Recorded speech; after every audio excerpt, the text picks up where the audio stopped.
How to add a black and white effect in Premiere Pro. Let's get into it.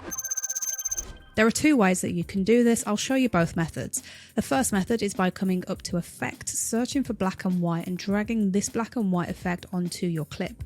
When you then come into Effect Controls, you will see that this effect is quite limited. You don't have very much customization. The second way that we can make this clip black and white with more customization is by coming into Window, coming into Lumetri Color, coming down to the Creative tab, and under Creative you can bring down the saturation of your video. That is going to give you the same black and white effect. The difference with doing it this way is you can then customize this further.